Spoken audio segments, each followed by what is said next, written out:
Hi there, this is Dr. Satish Kumar. I welcome you all to my video lecture. In this video lecture, I will give you a small introduction to Pearson Unit 36 Advanced Mechanical Principles. This is a level 5 Pearson unit for Higher National Diploma Students. Now, if you see, the major objective of this unit is to understand the basic machinery in an industrial unit, also the physics behind them. So there are 4 learning outcomes like any other unit, and in the first learning outcome you will be involved to determine the behavioral characteristics of materials subjected to complex loading.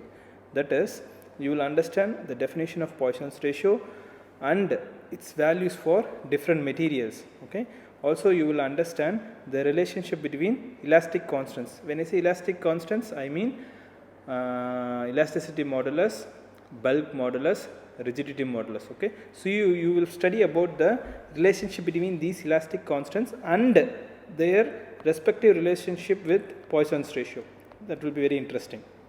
Later, moving on, you will be studying about characteristics of 2-dimensional and 3-dimensional loading.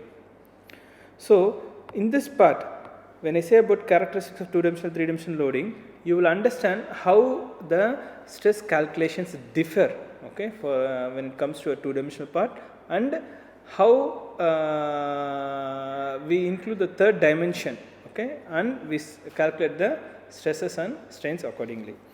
Later, moving on, we will be studying about volumetric strain and volume changes. So this is what the learning outcome 1 is all about. When it comes to learning outcome 2, you will be studying about beams and pressure vessels. So you will understand the relationship between bending moment, slope and deflection in beams.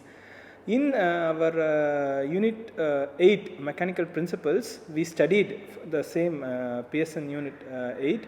We studied about introduction to beams and how to calculate shear force and bending moment in beams. So this is an advanced part of it. So this is a step ahead, studying about bending moment, slope and deflection in beams.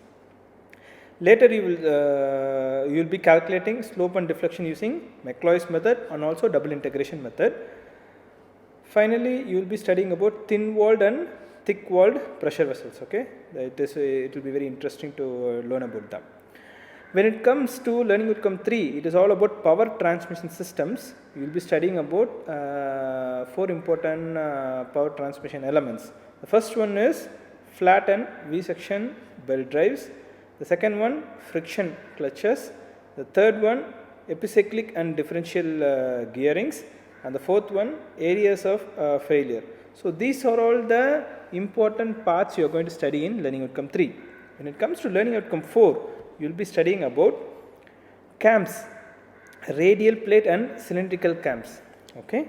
Then you will be studying about flywheels. When I say flywheels, it's a very important component in all mechanical power transmission systems. Okay. So whenever energy is generated in an engine, flywheel is the only part which is used for regulating the energy generated. Okay. So finally, we will be studying about balancing of rotating masses and about coupling. So this is what the whole unit is about, and all the four learning outcomes of the unit is about. Let us all explore this unit together. Thank you.